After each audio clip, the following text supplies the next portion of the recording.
we discussed was third person, second person, and first person. I hope you remember that. Can anybody quickly tell me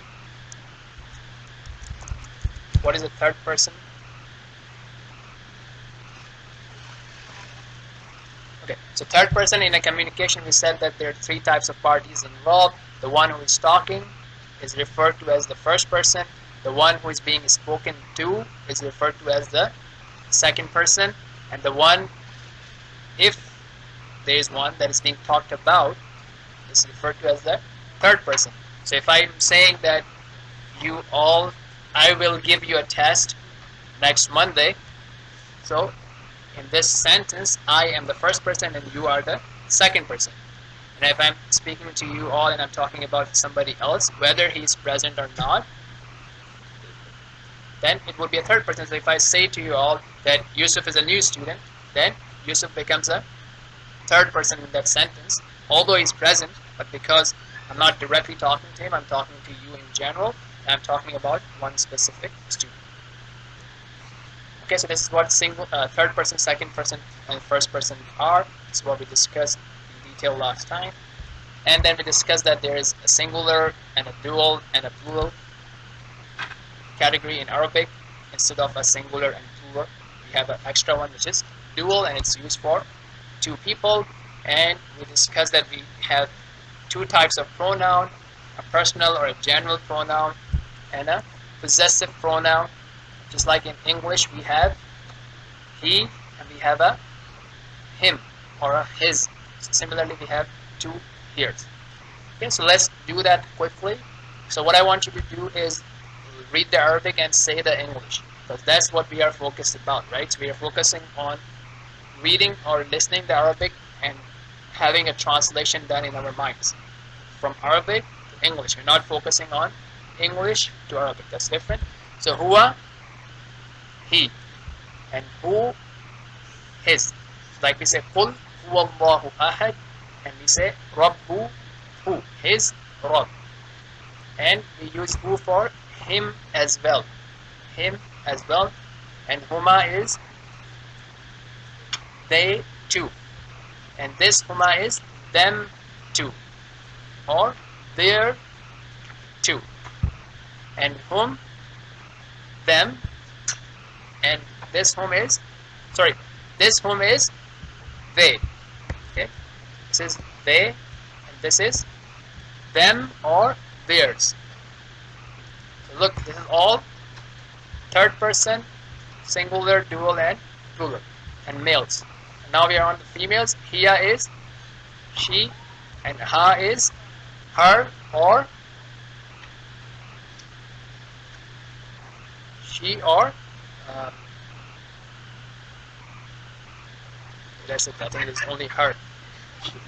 There's no equivalent for, so we have his and him for the male, but we just have her for the female, I guess, right?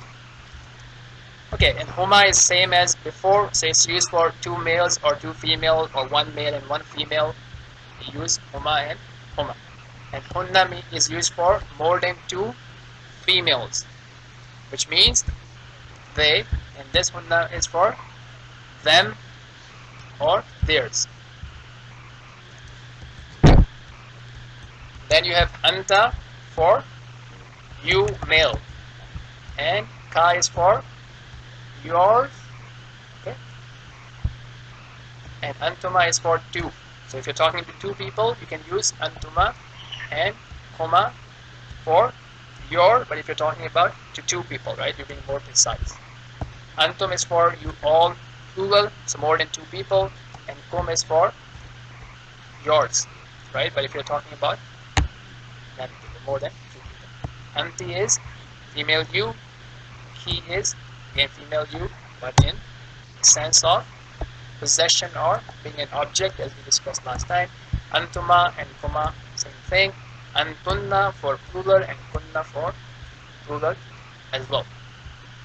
Okay, ana is for I, nahnu for we, and this ya is for mine, right? And na is for us. Okay, so any questions so far?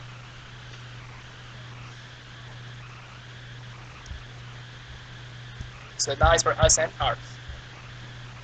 Okay, so then we started discussing the verbs. And we said that verbs can be classified as past tense or present tense or future. So in Arabic, the form for present or future is the same. And so we are, this chart is talking about the past tense verbs only. And when we are looking at the verb, think about what tense it is. Is it past or present? And also think about who is the doer of the verb. And we can put the doer of the verb in these categories. Is it the third person, second person, first person, male, female, singular, dual, or plural? Right? So if I'm saying, I studied, right? So the verb is to study. Who is the doer? Right? So it is singular, male. Right? So I'm just saying that when you look at the verb, you identify the doer and you put them in the category of third person, second person, first person. So I studied. The doer is first person, male, singular. Right? But we're not translating. I'm just saying that just to how do you identify, right? So if I say we studied, then the doer is. Right, okay. So I'm just saying that let's identify the doer as a third person, second person, or a first person, singular or plural, and male or female. So if I say we studied, then the doer is male or female? Well, it's combined, right? So all of us.